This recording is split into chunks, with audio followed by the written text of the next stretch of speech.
এই বিষয়গুলো আপনার সামনে আলোকপাত করছি। বলবেন মোহাম্মদ সাইদুর রহমান পলাশ ভাই। Thank you. আউযুবিল্লাহি মিনাশ শাইতানির রাজিম। বিসমিল্লাহির রহমানির রহিম। রাব্বি ইশরাহ লি সাদরি ওয়া ইয়াসসির লি আমরি ওয়াহলুল উকদাতাম মিন লিসানি ইয়াফকাহু কাওলি। শুকরিয়া আল্লাহ, মহান আল্লাহর দরবারে আমরা সবাই খুব সুখে শান্তিতে এবং সুস্থ অবস্থায় বেঁচে আছি, কথা বলতে পারছি, আলহামদুলিল্লাহ। আজকের প্রোগ্রামে যারা অতিথি থাকার কথা ছিলেন, আমার শ্রদ্ধেয় শিক্ষক আজিজ স্যার এবং মেহেরকান্তি স্যার, তারা টেকনোলজিক্যাল ডিফিকাল্টিতে আসতে পারতেছেন না, জানাচ্ছেন। তারা জয়েন হতে পারে কিনা বলতে পারছি না আমি, তারপরেও আসি আমরা। পার্থ ভাই, thank you so much for having me here. So before starting আজকে প্রোগ্রামটা একটু বলে নেই। অবশ্যই আমি 2024 সালের মহান মুক্তিযুদ্ধে যারা ছাত্র আন্দোলনে যারা শহীদ হয়েছেন এবং মহান মুক্তিযুদ্ধ থেকে শুরু করে অথবা 1947-এর আগ পর থেকে আজ অবধি পর্যন্ত যে ভাইয়েরা শহীদ হয়েছেন দেশের জন্য, তাদের আত্মার মাগফিরাত কামনা করছি এবং যারা এইবার আহত অবস্থায় আছেন তাদের যেন খুব কুইক চিকিৎসা ব্যবস্থা এবং ফার্দার কোনো স্টেজে তারা যেতে পারে সেই ব্যবস্থা যেন নেয় সেটা বলছি। এবং স্পেশালি একটা গ্রুপ এই আন্দোলনে 2024 আন্দোলনের নারী যারা আমাদের বোনেরা, তারা যে ভূমিকা পালন করছিল তাদের জন্য আসলে আমি কখনো ফর্মালি বলতে সুযোগ পাইনি, আজকে একটু বললাম। তাদের জন্য শুকরিয়া এবং কৃতজ্ঞতার সাথে আমাদের মা, বাবা, পরিবার এবং শ্রমিক, কৃষক, গার্মেন্টস ওয়ার্কার যারাই ছিলেন তাদেরকে সবাইকে ধন্যবাদ। আজকে যে অবস্থায় আসছি আমরা, সেই অবস্থায় দাঁড়িয়ে শিক্ষা ব্যবস্থা সংস্কার এবং শিক্ষা একটি গুরুত্বপূর্ণ বিষয়, যেটা নিয়ে আসলে ডেপথ আলোচনা করার জায়গা রয়েছে। আসলে খুব সুনির্দিষ্টভাবে যদি বলতে যাই তাহলে যে টপিকটা ফিক্স করেছিল আমার কাছে যেটা আসছে সেটা হচ্ছে কেমন শিক্ষা ব্যবস্থা চাই। সেই অনুযায়ী আমি আমার লেকচার বা স্পিচ গুলো তৈরি করেছিলাম। এই কেমন শিক্ষা ব্যবস্থা চাই এইটা যদি আমার মাথায় যখন আসে ভাই, তখন আমার কাছে মনে হয় যে আমাদের অনেক ধরনের অনেকগুলো শিক্ষানীতি আমাদের সাথে সামনে, এবং এর মধ্যে কোন শিক্ষানীতিটা আমার কোন সময় কাজে লাগবে এটা আমি বেছে নেওয়াটাকে বলি কেমন।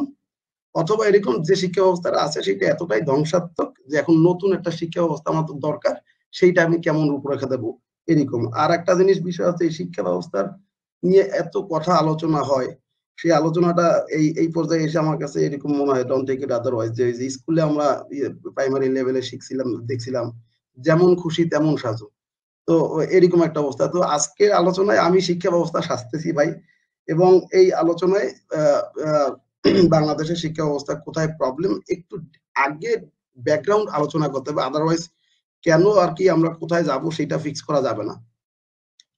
কেন একটা দেখেন, আজকে স্বাধীনতা 53 বছর পর এসে আমরা এখন প্রশ্ন করতেছি যে আমাদের শিক্ষা সংস্কার কোথায় দরকার, কেমন শিক্ষা ব্যবস্থা চাই, হুইচ ইজ ভেরি প্যাথেটিক। এবং এটা যদি শিক্ষা ব্যবস্থা যেটা চলমান এবং চলতেছে সেটা যদি আমরা শুনি এটা, তাহলে এটা অবস্থা ভয়াবহ আসলে। আর একটা জিনিস একটু বলে নেই, এই এখন এই সময়, যে সময়টাতে আমরা যদি শিক্ষা ব্যবস্থাটা বা এটা একটু ঠিক করতে পারি, আদারওয়াইজ আর কোনো মানে আর জীবনে ঠিক হবে কিনা সন্দেহের মধ্যে আছে। এই সময়টা পারফেক্ট একটা সময় যাচ্ছে, আলোচনার মধ্যে আসবে কেন।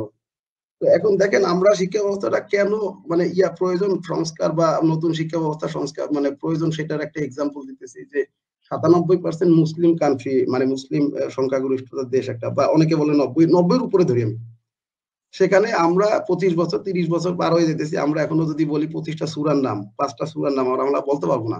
মাক্কি মাদানি এগুলো তো অনেক দূরের বিষয়, আমরা বলতেই পারি না। তাহলে আমরা কি শিক্ষিত হইতেছি, একটা বিষয় থেকে যায় আমার আমার আমার জায়গা থেকে। তারপর আর একটা জিনিস, সেটা হচ্ছে যে মনে করেন আমরা বাংলা পড়তেছি, বাংলা পড়াশোনা করতেছি এবং যায় বাংলাদেশ ব্যাংকে চাকরি করতেছি। হ্যাঁ, তাহলে এই শিক্ষা ব্যবস্থার মধ্যে আমরা আছি। এখন আবার বিসিএস ক্যাডার তৈরি করতেছি বাংলাদেশের সর্বোচ্চ জায়গায়, সেখানে সে 90 ঊর্ধ্ব ব্যক্তিকে চর মারতেছে, যারা করায় রাখতেছে কান ধরে, সেরকম একটা শিক্ষা ব্যবস্থায় আছে। এখন এই মাঝখানে যদি কোনো কোয়েশ্চেন থাকে আমাকে করবেন, আটকাবেন। আপনি বলতে থাকেন। হ্যাঁ, আমি তাহলে একটু গল্পের মতো করে বলবো আর কি, তাহলে বিষয়টা আমরা ভয়াবহ অবস্থার মধ্যে আছি আর কি আমরা। এখন দেখেন, যদি শিক্ষা ব্যবস্থা যদি কেমন শিক্ষা ব্যবস্থা চাই সেটা পরে আসতেছে। আমি যদি শিক্ষা ব্যবস্থা নিয়ে আলোচনা করি তাহলে দুইটা জিনিস, একটা হচ্ছে শিক্ষা, 2 নম্বর হচ্ছে ব্যবস্থা। আবার একটা এক্সাম্পল দিতে পারি, মনে করেন যাতায়াত ব্যবস্থা, হ্যাঁ, স্বাস্থ্য ব্যবস্থা।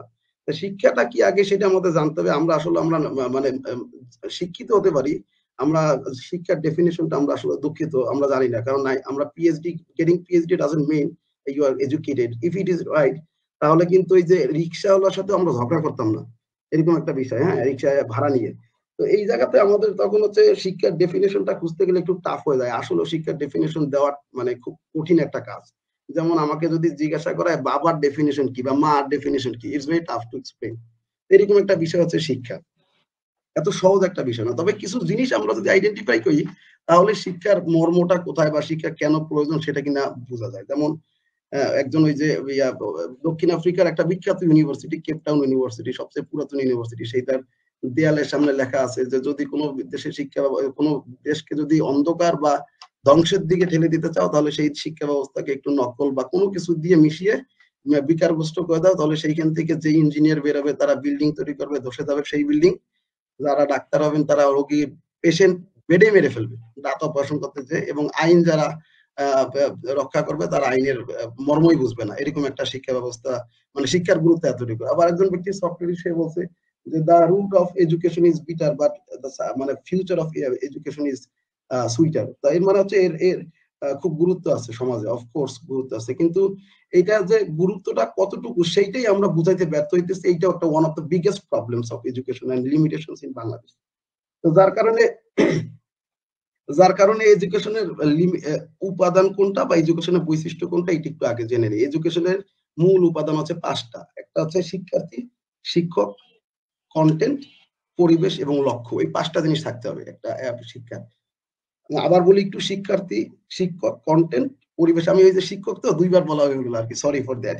এন্ড বৈশিষ্ট্য কোনটা? বৈশিষ্ট্য হচ্ছে এই শিক্ষাটা চলমান প্রসেসে থাকতে হবে এবং চলমান প্রসেস আপডেটেড থাকতে হবে। তারপরে থাকতে হবে গঠনমূলক, যেখানে নৈতিকতা শেখানো হবে, মূল্যবোধ শেখানো হবে, যদিও এটা ফ্যামিলি থেকে আসবে, তারপরেও।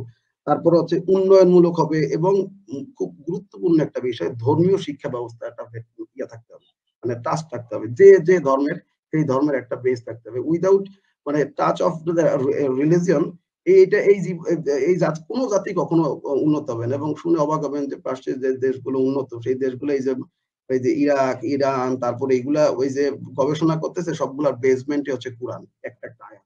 ইভেন ইটস ভেরি টাফ যে একজন ব্যক্তি একটা কোরআনের আয়াত নিয়ে রিসার্চ করে পিএইচডি করবে, এটা এই আমার মনে হয় না এটা খুব এরকম খুব টাফ আছে।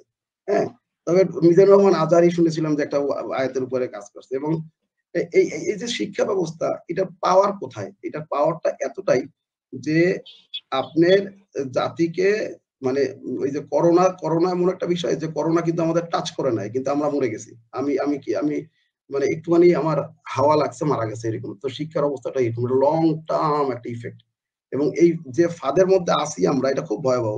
এবং এইটার জন্য কি আসলে শিক্ষার জন্য যদি শিক্ষক মানে যে শিক্ষা দিবে তাকে তো শিক্ষক বলে, আর যে শিক্ষা নেবে শিক্ষার্থী। এই শিক্ষা এবং শিক্ষকের প্রয়োজনীয়তা কতটুকু? শিক্ষকের প্রয়োজনীয়তা একটু কমে গেছে মনে হইতেছে টেকনোলজিক্যাল অ্যাডভান্সমেন্টের কারণে। আমার চেয়ে অনেক ভালো ভালো শিক্ষক ইউটিউবে অ্যাভেলেবেল পাওয়া যায় এবং চ্যাট জিপিটি পুরো আনসার করে দিতে পারবে। সেখানে শিক্ষকের প্রয়োজনীয়তা আজীবন থাকবে। এটা মানে এর পেছনে যুক্তি সারা রাত আলোচনা করা যাবে। তবে এটা বলতেছি শিক্ষকের অবদান এবং এতটাই অবদান, যেমন আমি বলি যে বাংলাদেশে এই মুহূর্তে যে কারেন্ট সিচুয়েশনটা, সেই সিচুয়েশনটার একমাত্র সমাধান করতে পারবে শিক্ষকরা, বিশ্ববিদ্যালয়ের শিক্ষকরা, আর কেউ পারবে না। ও আমলা, মন্ত্রী, মিনিস্টার, পরিষদ, উপদেষ্টা যাই বলুন, ডক্টর পারবে না। আমার স্যার আসছেন। সালাম আলাইকুম স্যার। ওয়ালাইকুম সালাম। জি জি, I am really very sorry. আমার ওটা একটু ইয়ে করতে মানে খুব ব্যাক পাইতে হয়েছে আর কি, বুঝছেন? ওকে স্যার, আপনি আমাদের সাথে থাকেন, আমরা একটু পলাশভাইয়ের কথা শুনে আপনার কাছে আবার আসবো স্যার।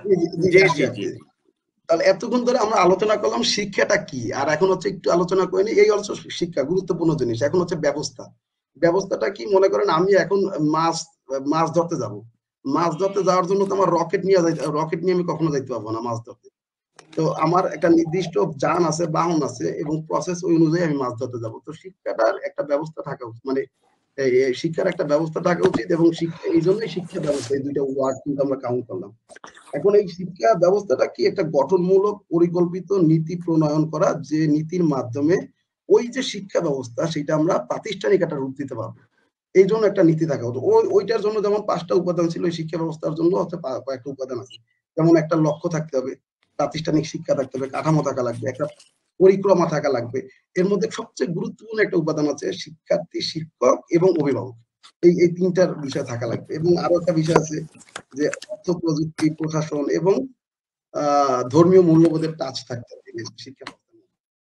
আর এটা যদি শিক্ষা ব্যবস্থার স্তরগুলো যদি বলি বা প্রকারভেদ বলি, আমরা সবাই জানি, আমরা প্রাথমিক শিক্ষা জানি, আমরা মাধ্যমিক শিক্ষা, উচ্চ শিক্ষা, মাদ্রাসা শিক্ষা ব্যবস্থা।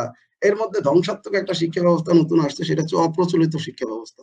অপ্রচলিত শিক্ষা ব্যবস্থাটা কোনটা? ওই যে হিরো আলম, তারপরে যে ব্যক্তি টিকটক করে আমার এলাকায়, সেও আমার চেয়ে আর্থিকভাবে বেশি বেনিফিটেড, মানে সে অর্থ সে বলবে যে আমি পড়ালেখা করে কি লাভ আমার, আমি তাহলে এই পথে আসতে পারি। এই একটা হচ্ছে অপ্রচলিত শিক্ষা। এবং এই অপ্রচলিত শিক্ষা যেন না আসে সমাজে, এই জন্য একটা শিক্ষার কর্তৃত্ব ব্যবস্থা থাকা উচিত। এবং এই কর্তৃত্ব ব্যবস্থা আছে যে শিক্ষা কার্যক্রমটাকে, ব্যবস্থাকে নিয়ন্ত্রণ করবে।